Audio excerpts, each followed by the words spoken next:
My daughter believes one sentence about me. Her mother gave away her dog. She was 14.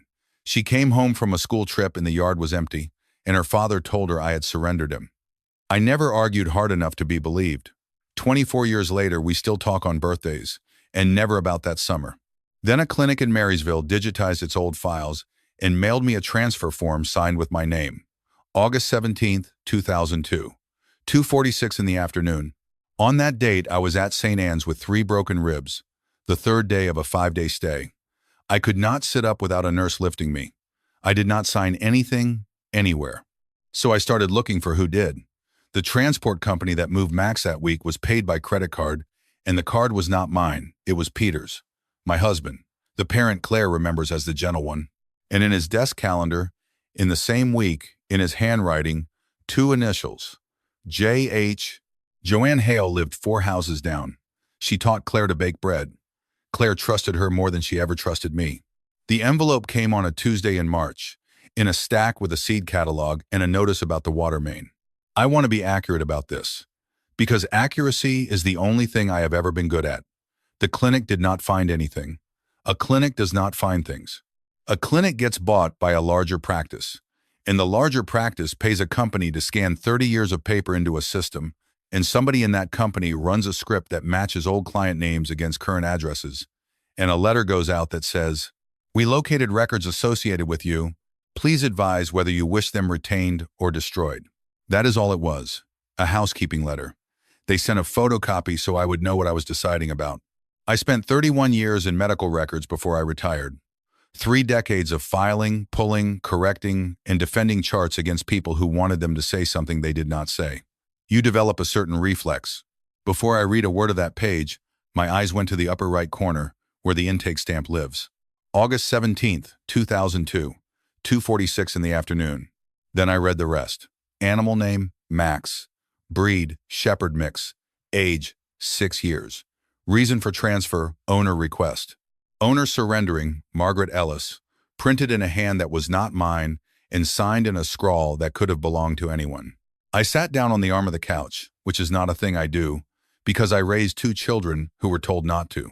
Here is what the family agreed happened, and what nobody in 24 years has bothered to say out loud, because there was never any need.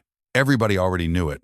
In August of 2002, Claire went to Kentucky for 10 days on a school trip she had been talking about since March.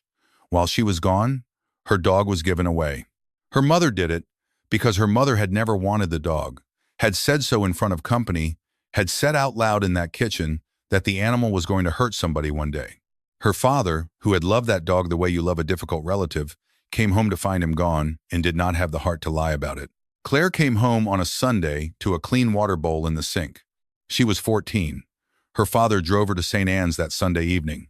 She stood at the foot of the bed with her arms crossed and asked me how I could have done that to her. I said I did not do it. She looked at her father. Her father looked at the floor. That was the whole trial. That is the version. It is a good version. It holds together, and it has a villain who was already unpopular. I did not fight it. I should say that plainly, because if you are going to sit with me for the next hour, you ought to know what kind of woman you are sitting with. I came home on the Monday, and I could have gone into that girl's room every night for a month and said, "Claire, I did not do this." I would have had to say it more than once. And she would have said, "Then who did?" And I would not have had an answer. Begging without proof looked worse to me than being hated with dignity. So I chose dignity. I have had 24 years to consider that trade, and I would like to tell you I have made peace with it. She lives in Columbus now. She teaches 4th grade. She has a daughter, Ruthie, who is 7 and calls me Grandma Margaret. Both words, the way you would address a woman at a church potluck. Claire calls me on my birthday and on Christmas Eve. We talk about weather and the price of things. 90 minutes, and then the coats come off the bed. Nathan is 40, 41 in July. He lives 20 minutes from me and comes by to look at the gutters. For most of his adult life, he has been the bridge between his sister and me, carrying messages back and forth with a patience I never taught him. Twice a year, he takes a day off and goes fishing by himself, spring and fall, and I have never once asked him where. Peter and I divorced in 2006. It was quiet. There was not enough left by then to fight over. Their father died 2 years ago at 67. He would have turned 69 this spring. Claire spoke at the service. She said he was the soft one in a hard house. I put the transfer form on the kitchen table and sat with it until the light through the window went orange and the letters got hard to read. Then I went upstairs and found the folder I have never thrown away. The folder is brown and soft at the corners and says accident on the tab in my own printing. Inside it, there is a police report, a repair estimate for a car that was not worth repairing, and a letter from an insurance adjuster who spelled my name 2 different ways in the same paragraph. August 15th, 2002. A Thursday. I was 42 years old and I was driving home from the pharmacy on Delaware Avenue with a bag of Peter's blood pressure medication on the passenger seat. A man in a work van came through the light at 4th. He was not drunk and he was not speeding, and he was very sorry. And none of that changed the fact that my ribs took the steering column. 3 of them, on the left. A partial collapse of the lower lobe of the lung, which is a thing they say quietly so you do not panic about it. St. Anne's kept me from the 15th to the 19th. I remember a plastic breathing device shaped like a toy, 3 chambers with little blue floats, and a day shift nurse named Deb, who would not leave the room until the middle float lifted. I remember that laughing was worse than coughing. I remember Peter bringing me a paperback I had already read and setting it on the tray table like an offering. Claire was in Kentucky. We agreed not to call her. She had saved for that trip with a coffee can on her dresser, and there was nothing she could do from a bunkhouse 2 states away except be frightened. Nathan was 17 and had his license for 4 months. He drove himself to the hospital on the 2nd day and stood at the foot of the bed with his hands in his pockets and asked if I needed anything from the house. That is the week. That is all I knew about that week for 24 years. Now, the dog. Max came to us in '96 from a box outside a feed store, and Claire named him after a character in a book she was reading and then outgrew. He was hers in the total way animals belong to children. He slept against her door. He learned the sound of the school bus 2 streets away and would go stand by the window before it turned the corner. He was also not an easy animal. I'm going to say that plainly because it matters later, and because pretending otherwise would be its own kind of lie. He guarded. He guarded her. He guarded the couch. He guarded the top of the stairs. He put his teeth on the mail carrier's sleeve in '99 and we paid for the jacket. In June of 2002, he backed a 9-year-old boy against the fence at a cookout and did not bite him, but the boy wet himself and the boy's mother did not come back to our house. And I said the sentence. In my kitchen, drying a pan, with Peter's sister sitting right there, I said, that dog is going to hurt somebody one day and then we will all be sorry. Claire was on the stairs. I did not know she was on the stairs.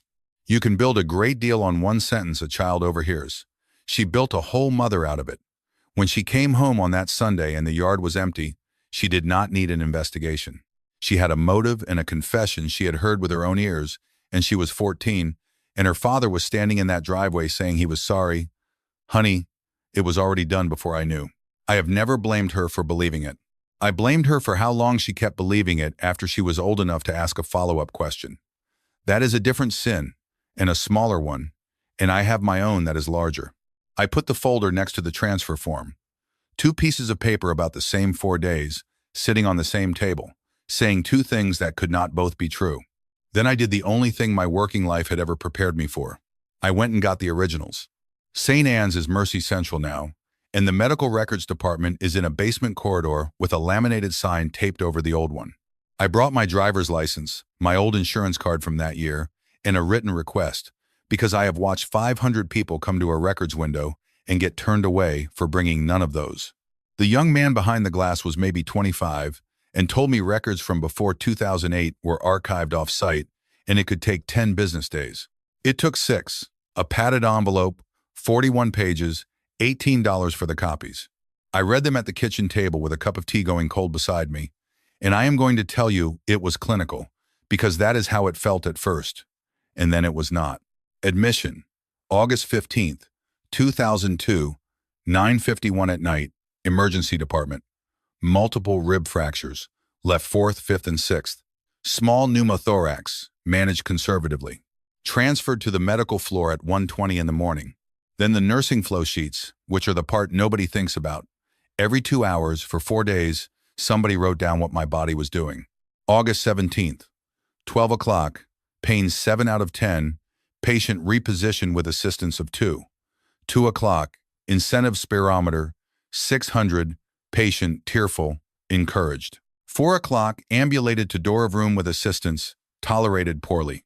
2 o'clock. 2:46 is between 2 and 4. At 2:46 in the afternoon on August 17th, 2002, a nurse was writing that I could not be turned without two people, while a form with my name on it was being filled out at a counter 40 minutes north. I sat there a long time. Not triumphant. People expect a moment like that to feel like winning. It felt closer to being told that the pain in your shoulder has a name. Nothing had improved. It had only become explainable. And now there was work to do. Somebody had used my name. Somebody who knew it, who knew where we lived, who knew that dog and knew that I was flat on my back and could not be anywhere near a counter in Marysville. I called Nathan. He came over that night with a rotisserie chicken because he thinks I do not eat, and I put the two documents in front of him side by side. Hospital on the left, transfer form on the right, the way I would have presented a chart discrepancy to a physician. He read them standing up. He did not sit down for that. Then he said, "Where did this come from?" I told him about the clinic, the scanning company, the housekeeping letter. He asked me to say the part about the letter again, so I said it again. "Mom," he said, "this is a copy of a copy. Those old offices got names wrong constantly." I said the date is not a name. He put his thumb on the corner of the page, over the stamp, and left it there. He said, "What are you going to do with it?" I said I was going to find out who signed it. And Nathan, who has spent 15 years driving between his sister's house and mine so that the two of us could stay technically related, my son, who has begged both of us to fix this at every holiday for 20 years, looked at that table and said, "Is that going to make anything better?" I remember thinking it was a strange thing for the peacemaker to say. I remember thinking he looked tired. I did not think about it again for a long time. I drove to Columbus on a Saturday because I did not trust myself to say it on the phone. Claire's house is a brick ranch with a basketball hoop the previous owner left up. Ruthie answered the door and yelled my whole name into the house like an announcement. And Claire came out of the kitchen with a dish towel and a face that reorganized itself twice before she got to me. We had coffee. We talked about the fourth grade testing schedule and about Ruthie's swim lessons. 40 minutes of the weather report we have been handing each other since she was in college. Then I took the folder out of my bag. I did not make a speech. I said, in August of 2002, on the 17th, at 2:46 in the afternoon, somebody signed my name to a form giving Max away. I was in St. Anne's from the 15th to the 19th with 3 broken ribs. Here is the form. Here is the chart. I am not asking you to believe me. I am asking you to read 2 pieces of paper. She did not touch them. She said, "Why now?" I said, "Because a scanning company sent me a letter." She said, "No. Why now, Mom?" And I understood the question, which was not about timing. It was about the fact that her father was 2 years dead and could not sit at this table, and that a woman who has been the villain of a story for 24 years might reasonably want to renegotiate the casting. She read them anyway. She is her father's child in most ways, but she reads like me, top to bottom, thumb moving down the margin. When she got to the nursing sheet, she went very still. Then she said, the thing I have thought about every day since. She said, "You told everyone you didn't want him." I said, "That is true. I said it in the kitchen and you heard me, and I have never taken it back, because taking it back would have been a lie. I did not want that dog. I was afraid of that dog, and I did not give him away." She said, "Those are the same thing." I said, "They are not the same thing, and one of them can be proved." She got up and stood at the sink with her back to me for a while. Ruthie came in for a juice box and read the room the way 7-year-olds do, and left without the juice box. When Claire turned around, her eyes were red, but her voice was flat and practical, which is how she gets when she is deciding something. She said, "If we do this, we are going to find out something about Dad." I said, "We might." She said, "And if it is bad, I do not know that I want it." Then she said, "But I will look. Because if you are telling the truth, I have been wrong out loud, in front of people, for most of my life." This was not a reconciliation. She did not hug me. She walked me to the car and said she would call. And she did not say Mom. And on the drive home, I had to pull into a gas station on Sawmill and sit with the engine running for about 10 minutes. That night, she texted me a photograph of a shoebox. She wrote, "Dad's papers. Nathan gave them to me after the funeral. I never opened it because I could not." Then she wrote, "I am opening it." She opened it on a Tuesday evening with me on speakerphone, which is how the two of us have always handled anything that requires being in the same story without being in the same room. The box had what boxes have: a watch that had stopped, a folded flag from his father's service, 3 address books, A rubber-banded brick of bank statements and credit card statements, going back to the 90s, because Peter kept everything and threw away nothing, which is one of the 2 or 3 things about him I've never had a bad word for. I told her to look for August of 2002. There was a delay while she peeled the rubber band and it broke, and she swore. And Ruthie called from the other room asking what happened, and Claire said, "Nothing, honey, an old rubber band." Then paper noise. Then nothing for long enough that I said her name. She said, "Hang on." Then she said, "Mom, what is Ridgeline Pet Transport?" I made her read it twice. Statement period August 1st through August 31st, 2002. A charge posted August 19th. Transaction date August 17th. Ridgeline Pet Transport, Marysville, Ohio, $85. Peter's card. Not our joint account at the credit union. The card in his own name that he used for gas in the hardware store and the tab at the place where he watched games. I asked her to check the card number against the joint statement. She is a school teacher, and she did not sigh at me for that. She just did it, and after a minute she said, "No, it is his." Then she was quiet again, and I could hear her working to keep something down in her chest. She said, "He told me you did it. He stood in the driveway and he told me you did it." I said, "I know." She said, "He could have said nothing. He could have said, 'We will talk about it later.' He did not have to build me a whole story." I did not say anything to that, and it was not kindness. Anything I said in that minute would have sounded like collecting a debt. 24 years of being the woman who gave away a child's dog, and here was the beginning of an invoice, and I had enough sense not to start collecting. What I said instead was, "We do not know what he paid for yet." Because that was true, and because I had already done the arithmetic and did not like where it went, a pet transport company does not deliver a dog to a shelter. You do not hire a driver and pay $85 to take an animal 4 miles to a county facility that has its own van. You hire a driver to take something somewhere. Claire said, "So where did he go?" I said, "That is the question." She said, "Mom, if Dad drove Max to a shelter himself and just let you take the fall, that is one thing. That is bad. But if he paid somebody $85, then he had a plan. Then he thought about it. Nobody hires a driver in a panic." That is what she meant. Then she said, "Is there anything else in this box?" and started going through it page by page. And about 20 minutes later, she found the calendar. It was a desk calendar, the kind that sits flat on a blotter, 1 page per month, with a wire spiral along the top. He had kept the whole year of 2002, all 12 pages, folded once down the middle. Claire read August out loud to me. The 5th said dentist. The 9th said Claire bus, 6 in the morning, which was her ride to Kentucky. The 12th said N work scat, which would have been Nathan's hours at the garden center. The 19th said Marg home, and she read that one slower than the others. And on the 15th, in the corner of the square, small in the mechanical pencil he used for everything, 2 letters with periods after them. Yay. Och. Claire said, "That is the day of your accident." I said, "That is the day of my accident." She said, "So he wrote this before." Before the van came through the light at 4th Street, before any of the rest of it. Whatever JH was, it was already on his calendar while I was still standing up and walking around my own house. I had spent a week telling myself that Peter had improvised, that my hospital bed had presented him with an opportunity and a weaker man had taken it. That is a forgivable shape for a story to have. It has a hint of accident in it. This was not that. This had a date on it, and the date came first. Claire said JH. And then she said it again, and I could hear her going through her whole childhood alphabetically. I already knew. I had known since the word transport, and I had been holding it because saying it was going to cost her something. I said Joanne Hale. There was a silence on that phone that I would not want to live through twice. Joanne lived 4 houses down on Ridgeway with a sun porch and a stand mixer and a screen door that banged. She had 2 boys, the older one already out of the house. When Claire was small, she would walk down there with a bag of flour under her arm like a delivery, and they would make bread on Saturdays, and Joanne would send her home with a loaf wrapped in a dish towel that I was expected to return. Joanne is the woman my daughter ran to when she could not stand me, which is to say, Joanne is the woman my daughter ran to for most of 2002. And every year after that, until we sold that house in 2006, and everybody moved anyway. Claire said, "No." I said, "I might be wrong."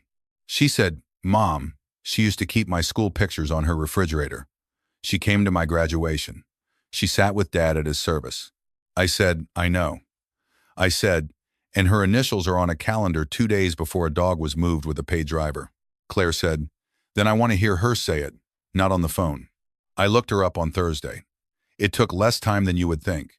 She is 65 now and lives in a condominium in Grove City with a small square of patio and a wind chime. We drove down together on a Saturday morning in Claire's car. Neither of us said much past Dublin. At the door, Claire went first, because she was the one Joanne would open it for. She opened it. She had gotten small the way people do, and her hair had gone white and she wore it cropped. And when she saw Claire, her whole face came open like a window. Claire, honey, she said. Then she saw me behind her, and the window closed by about a third. Not all the way, just enough that I noticed, and I have spent my life noticing exactly that much. She put us in the front room. She made coffee we did not ask for. She asked Claire about teaching and about Ruthie, and said she had heard about Peter and was so sorry. She had sent a card. Did we get the card? We got the card. It had a covered bridge on it. Claire did it well, better than I would have. She said, Joanne, we found some things in Dad's papers, and we are trying to understand something that happened when I was 14. Do you remember Max? Joanne said of course she remembered Max, and her hands went to her coffee cup and stayed there. Claire said, he was given away the week Mom was in the hospital. On the 17th of August, 2002, somebody signed my mother's name to a form in Marysville. Dad paid a transport company that same day. And in Dad's calendar, on the 15th, he wrote your initials. The room got quiet enough that I could hear the wind chime on the patio. Then Joanne said, I do not know anything about that. She said it well. It came out steady. She looked at Claire when she said it, which is what people think you are supposed to do. But she said it fast. She did not go looking. A woman of 65, asked about 1 week from 24 years ago, ought to have to go looking. She ought to say, my heavens, that was so long ago, let me think. Joanne answered like a woman who had kept that answer ready for a long time. I have watched a great many people at a records window insist they never received a document. You learn the difference between a person searching their memory and a person reading from one. Claire said, you were the closest neighbor we had. You were in and out of our yard. Joanne said, sweetheart, I do not know what your father did. And there it was. Nobody had said her father did anything. I did not point that out. Claire did not either, and I saw her hear it, and I saw her decide not to. She reached over and put her hand on Joanne's arm and said, okay. We stayed 9 more minutes and admired the patio. At the door, I took a copy of the transfer form out of my bag, folded in thirds, and set it on the little table under the mirror where she keeps her keys. I said, we made copies. That one is yours. My number is on the back. She did not pick it up while we were standing there. Claire cried in the car in the parking lot, hard, for about 90 seconds, with both hands on the top of the steering wheel, and then wiped her face with the heel of her hand and put the car in reverse and said, I hate this. I said, I know. She said, I want to stop. I said, then we stop. She said, I did not say I was going to. Joanne called me 11 days later at 10 minutes to 7 in the morning. She did not say hello. She said, is this Margaret? I said it was. She said, I have had that paper on my kitchen counter for 11 days, and I cannot get past it to make my breakfast. I did not fill the silence. The person on the other side always will, if you let them. She said, he brought him to me. I asked her to wait because I wanted Claire on the line, and Joanne said no. She said, I will tell you, and then you will tell her, because I cannot look at that girl while I say it. So I got a legal pad, and I wrote while she talked, and I have the pages still. Peter came to her back door on the Thursday. She remembered it was Thursday because her son was coming Friday. He asked if she could keep Max for a few days, in the garage or the sun porch, and he said it was because of the boy at the fence, and because the insurance man had been out, and because Margaret had put her foot down. That last part is a lie, he told her, and I did not correct it, because it did not matter anymore. Joanne said no at first. She said, Peter, that dog puts his teeth on people. He said it would be 4 or 5 days. He said it in a way she had never heard from him. And Joanne said, honey, I have known men my whole life, and I have never seen one that close to crying over an errand. Then on Saturday afternoon, a white van came down Ridgeway. Not Peter's truck, a van with a company name on the door and a crate in the back, and 2 men who knew how to handle a dog that did not want to be handled. They took Max north around 1 o'clock. They brought him back a little after 4 and put him in Joanne's garage with his own bowl and a bag of food from our kitchen, and one of the men said, "Ma'am, he is a nice enough dog if you do not reach over the top of him." I asked what happened in between. She said, "Peter never told me, and I never asked." I said, "Joanne, he had the dog driven 40 minutes north and 40 minutes back and paid $85 for it. Something happened in the middle." She said, "I know what I thought happened. I thought he had lost his nerve about something." Max stayed in her garage 6 days. Claire came home on the Sunday. Joanne watched her from the front window, watched her get out of a chartered bus with her duffel bag, watched her run around the side of our house calling that dog, and Joanne stood at her own window with the dog 50 yards away lying on a moving blanket under a shelf of paint cans. She said, "I have thought about that Sunday more than I have thought about my own wedding." Then she said, "On Friday the 23rd, somebody came and got him. It was raining and it was barely light. Peter's truck pulled up at my gate and blew the horn twice. I was in my housecoat. I put the leash on that dog and walked him out and put him in the passenger side and shut the door and went back in the house. I never went around to the driver's window." I said, "Was it Peter driving?" And Joanne said, "I assumed it was. Who else would it have been? The clinic in Marysville belongs to a chain now, but the practice that bought the old files still keeps them, and they had already proved they would talk to me because they were the ones who wrote to me in the first place." I asked whether the record for the animal named Max, transferred August 17th, 2002, showed anything after the transfer. The woman put me on hold for 6 minutes. Then she said, "There is a scheduled appointment on the file. August 23rd, 2002, 8:15 in the morning.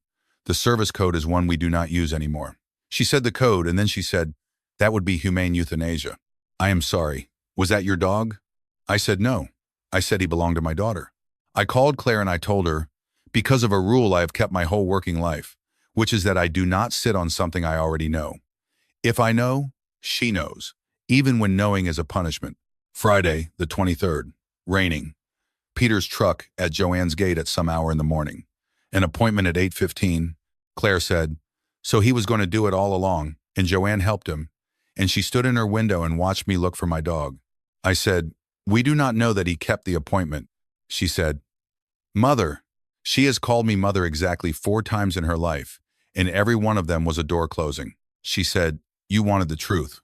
Here it is. Dad had him killed and told me you gave him away, and the nice lady who taught me to make bread held him in her garage for 6 days so I would not hear him barking. And you were right about all of it, and I was wrong for 24 years, and now I get to be wrong and have nothing. Congratulations." Then she said, "Do not call me for a while," and hung up.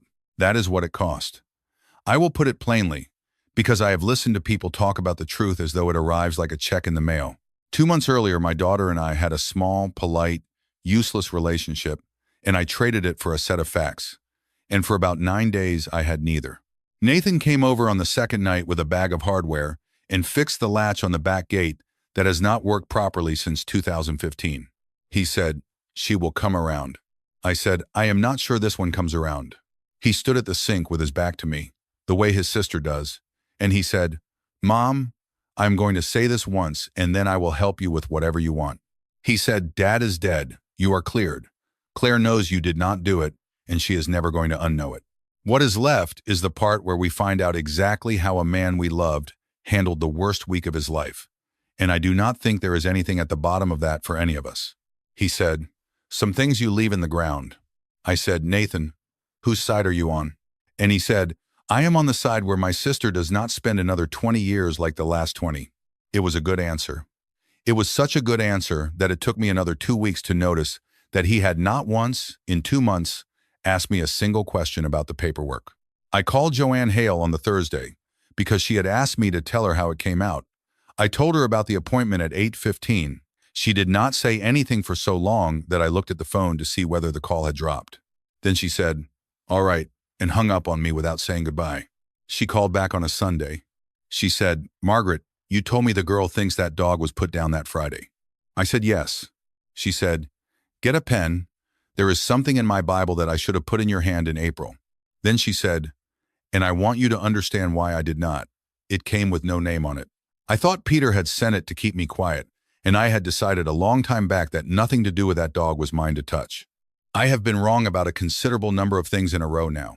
It came in an envelope with a return address written in the careful cursive of a woman who was taught penmanship as a subject. Inside was a Christmas card, a cardinal on a snowy branch, the kind they sold in boxes of 20 at the drugstore. Inside the card, nothing. No signature, no name, no note. Whoever sent it had not written a single word. And tucked into the fold, a photograph, 3.5 by 5, with the developer's date printed along the white border. December 2002. A dog in a snowy backyard. He was standing in that stiff-legged way he had, head low, ears up, in about 4 inches of snow, heavier through the chest than I remembered. Coat thicker, gray coming in at the muzzle. It was Max. I knew it before I had finished looking at him, and I am a woman who does not permit herself to know things that fast. Behind him there was a red barn with a white door and a lightning rod, a fence line running off to the left, and a swing set. An old metal swing set, faded blue, with one leg bent inward so the whole frame leaned. 4 months after my daughter believed her dog had been killed, he was standing in snow somewhere with gray on his face. I did not call Claire. I drove to Columbus and knocked on her door and held the photograph up at eye level before she could say anything, and I watched her go down onto the arm of her couch the way I had gone down onto mine in March. She said his name out loud, just once. Then she said, "Where is this?" Neither of us knew. There is no town in a photograph of a barn. We spent 2 hours on the internet doing the thing everybody does now, and it got us nothing. Because a red barn in Ohio is not a clue, it is a description of Ohio. At 7 o'clock, Nathan came because Claire had called him, because whatever was breaking that afternoon needed all 3 of us in a room. Claire handed him the picture and said, "Nathan, he was alive at Christmas." And I watched my son look at a photograph for 4 seconds and then sit down on a dining chair he did not pull out first. He did not say, "Where is this?" He did not say, "Is that really him?" He did not ask a single question, and my son is a man who asks questions about a gutter. He said, "The swing set is bent because Danny drove a riding mower into it." Claire said, "What?" He said it again, quieter, mostly to himself. He said they never fixed it. Grandma Ritter used to hang the wash off the crossbar. Claire stood up. She said, "Nathan, how do you know whose backyard that is?" And my son sat in a dining chair in his sister's house with a Christmas photograph in his hand and said the thing he had been carrying since he was 17 years old. He said, "Because I am the one who took him there." Here is what my son told us in his sister's dining room with the light going down and nobody turning a lamp on. That July, the insurance man came out about the boy at the fence. He walked the yard, he wrote in a little book, and he told Peter that the homeowner policy would not be renewed with that animal on the property. Peter did not tell me. He told me the man came about the roof. On a Wednesday, Nathan picked up the extension in the garage to call about his hours, and his father was already on the line with a clinic in Marysville, giving a breed and a weight and asking what the cost was and whether they could do it on a morning when the office was quiet. Nathan was 17. He hung up the phone and threw up in the utility sink and then went and stood in the driveway until his father came out. He said, "Dad, no." And Peter said what a tired man says. He said, "It is decided." He said, "Do not put this on your sister." 2 days later, a van came through a light on 4th Street, and I went into St. Anne's and the whole house stopped. Nathan watched the white van take Max north on Saturday and watched it come back and turn into Joanne Hale's drive. He asked his father what the appointment was. Peter told him Friday morning, 8:15, and that it was a mercy and that someday he would understand. So on Thursday night, my son called Danny Ritter, who he had known since the 2nd grade, whose grandparents farmed 140 acres outside Cardington and already had 3 dogs and a fence that ran to the tree line. He talked to Danny's grandmother himself. He told her the truth. She said the dog could come if he stayed outdoors and never went near the little ones. And she said, "You tell your father he can call me if he wants." Friday morning, in the rain, at 6:45, Nathan took his father's truck keys off the hook by the door and drove 4 houses down and put 2 fingers on the horn. Twice, the way Peter always did. He did not get out. He told us he could not have made his voice work if he had tried. Joanne came out in a housecoat with the leash already on and put the dog in the passenger side and shut the door and went back in without ever coming around to his window. He said, "If she had looked at me, I do not think I would have gone through with it." Max rode 51 minutes north in the passenger footwell, on a bath towel Nathan had put down the night before. He handed the leash to a woman in a barn coat, and then he sat in that truck at the end of a gravel lane and cried until he could see well enough to drive home. Peter was standing in the kitchen when he got there. He already knew. There is only one truck. Nathan told me his father did not shout.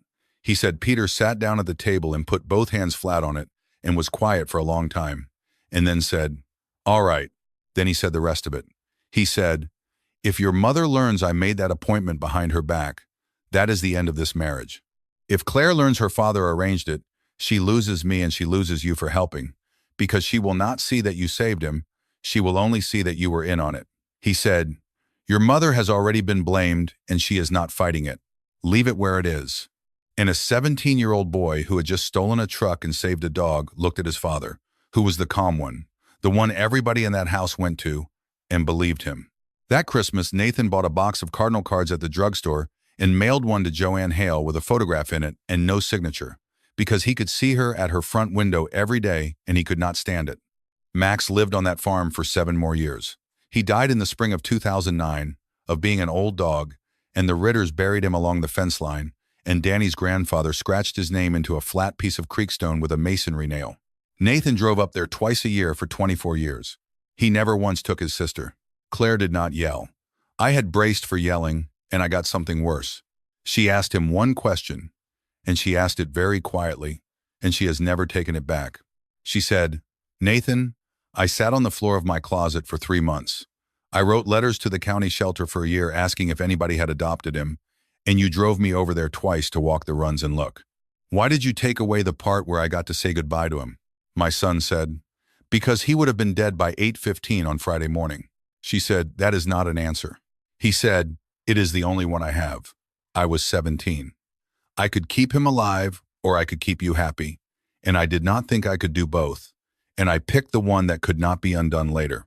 Then he said, "And every year after that, it got more expensive to say, and I paid the interest instead of the loan." Claire said, "You gave me his papers.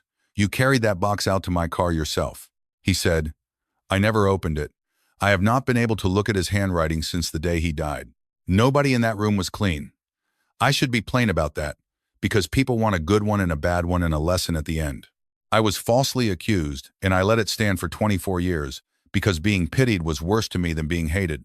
My daughter grew up watching a mother who would not defend herself, and she drew the obvious conclusion. Nathan saved that dog and then spent the rest of his life keeping a secret a tired man handed him at 17 and called love. Peter was gentler than me in every way that showed. He also made an appointment behind my back and let his wife wear it, because the truth would have cost him Claire, and the lie only cost him me. And Claire was certain. That is the one nobody warns you about. Certainty is a comfortable house to live in until somebody shows you the foundation. She did not forgive Nathan that night. It was almost 3 weeks before she answered his calls, and when she did, she told him it was not settled, it was just paused, and he said he would take paused. She came to my house at the end of May. She stood at my sink and dried a pan that was already dry and said, "I have been apologizing to you in my head for 2 months, and every version sounds like an excuse." I said, "Then do not say a version, say the short one." She said, "I am sorry, Mom. I was wrong about you, and I said it out loud to people." I said, "Thank you. That is what we have. It is not the mother and daughter we would have been. She is 38 and I am 66, and there is no arrangement in this world where I get back the years between. Ruthie is going to know me as a woman who showed up late. The truth came home. The time did not come with it. If you have a story in your own family that everybody agreed on a long time ago and nobody has ever checked, I would tell you to check it. That is the whole reason I am telling you mine." In June, the 3 of us drove up to Cardington. The farm is smaller than it is in the photograph, the way places are. The barn has been resided in white. The swing set is gone. The fence line is still there, running down to the tree line, and about 40 feet along it there is a flat piece of creekstone lying in the grass with 3 letters scratched into it by a masonry nail and moss in the letters now. Nathan showed Claire where. Then he stepped back, because he understood that much. She knelt down in the wet grass in good pants and put her hand flat on that stone, the way you would put your hand on a dog's ribs to feel him breathe. I stayed by the car. It was not my grief. She stayed down there a long while. Then she turned around, still kneeling, and put her hand up against the sun, and she said, "Mom, come look at him." So I went.